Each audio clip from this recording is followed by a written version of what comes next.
نحمدہ ونصلی علی رسولہ الکریم اما بعد فاعوذ باللہ من الشیطان الرجیم بسم اللہ الرحمن الرحیم۔ میری عزیز بہنوں، آج ہم ایک ایسے موضوع پر بات کریں گے جو نہ صرف ایک قوم کی مظلومیت کی داستان ہے بلکہ یہ امت مسلمہ کے ضمیر کا امتحان ہے۔ آج ہم فلسطین کے بارے میں بیان کریں گے، اس پاک سرزمین کے بارے میں جسے قرآن نے ارض مبارک کہا۔ اللہ تعالیٰ ارشاد فرماتے ہیں سورۃ اسراء آیات نمبر 1 میں، پاک ہے وہ ذات جو اپنے بندوں کو راتوں رات لے گئی مسجد حرام سے مسجد اقصی تک، جس کے گرد و نواح کو ہم نے بابرکت بنایا۔ مسجد اقصی وہ جگہ ہے جہاں انبیاء علیہ السلام نے نمازیں پڑھی۔ یہ وہی قبلہ اول ہے جس کی طرف رسول پاک صلی اللہ علیہ وسلم نے طویل عرصہ تک نماز ادا فرمائی۔ صحیح مسلم میں رسول پاک صلی اللہ علیہ وسلم نے فرمایا، میری امت کا ایک گروہ ہمیشہ حق پر قائم رہے گا، دشمنوں پر غالب ہوگا اور کسی کی مخالفت انہیں نقصان نہیں پہنچا سکے گی یہاں تک کہ اللہ کا حکم آ جائے گا۔ علماء فرماتے ہیں کہ اس حدیث میں اشارہ انہی مجاہدین فلسطین کی طرف سے بھی ہے جو جان مال عزت سب کچھ قربان کر کے قبلہ اول کا دفاع کر رہے ہیں۔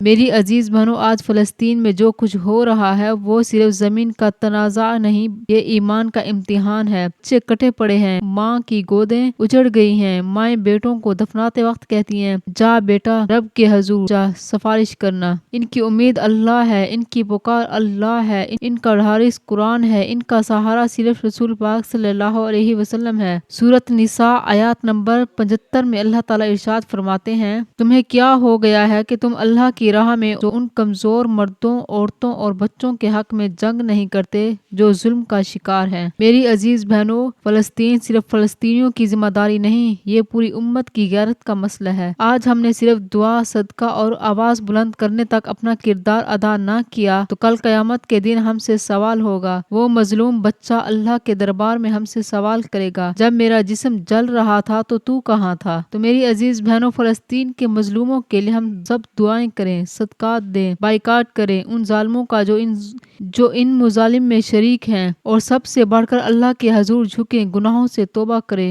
کہ جب امت پاک ہوتی ہے تو اللہ اس پر اپنی مدد نازل فرماتے ہیں۔ صحیح بخاری میں نبی پاک صلی اللہ علیہ وسلم نے فرمایا، مسلمان کا بھائی ہے، نہ اس پر ظلم کرتا ہے نہ اسے بے یار و مددگار چھوڑتا ہے۔ آج فلسطین ہمیں پکار رہا ہے، ہم اس کی پکار پر لبیک کہیں گے۔ اللہ تعالی ہمیں عمل کی توفیق عطا فرمائے، فلسطین کے مظلوم مسلمانوں کی نصرت فرمائے اور ہمیں قیامت کے دن ان کا ساتھ اٹھائے۔ جزاک اللہ۔